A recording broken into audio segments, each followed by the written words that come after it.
На сцене немногим приходилось бывать. Наверное, вам должно быть интересно, что здесь и как здесь.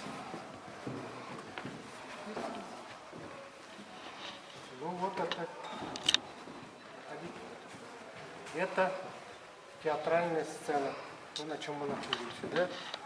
Вот, я вам расскажу, что вот это называется зеркало сцены. Вот, как раз это вот та рамка, которая, внутри которой происходит действие. Вот. Здесь сейчас на сцене декорации спектакля «Три поросенка». У нас недавно была премьера, буквально на прошлой неделе. Вот. Вот это ширма этого спектакля. Это вот называется кулисы. Там называется задник. Это называется падуга. Вот. Вот это впереди называется рампа. Вот. Я просто вам рассказываю, чтобы все-таки вы люди, причастные к искусству, и такие вещи художникам тем более надо знать, потому что кто знает, может быть, кто-то из вас будет работать в театре. Вот это тростевая кукла. Почему она называется тростевая? Что артист, чтобы управлять ей, вот управляет руками, у него есть трость. Еще она называется гапитно-тростевая.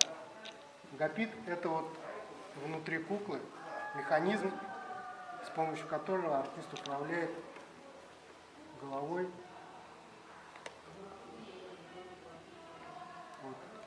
Вот в течение спектакля, там сколько, 30-40 минут, а если артист находится на сцене, вот в течение 40 минут ему приходится вот так вот держать куклу. А рука не устанет?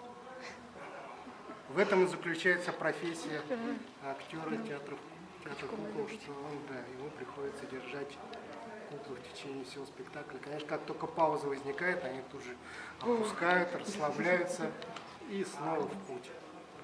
Вот. Там внутри, вот я говорю, он, кроме того, что он держит наверху, он же должен еще управлять. Вот она, гипсовая отливка того самого поросенка, которого мы видели на сцене. То есть вот была сделана из глины форма, разрезана пополам. И вот так сверху этой половинки вот так залита гипсом.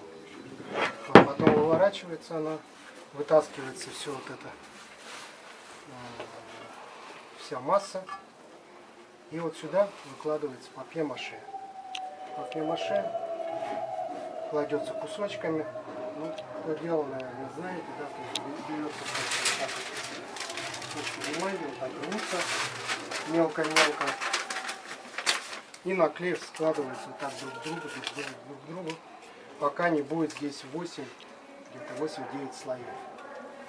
Вот, потом все это высушивается, две эти половинки вытаскиваются, обрезаются и склеиваются, и опять делается несколько слоев папье-маше, чтобы их закрепить.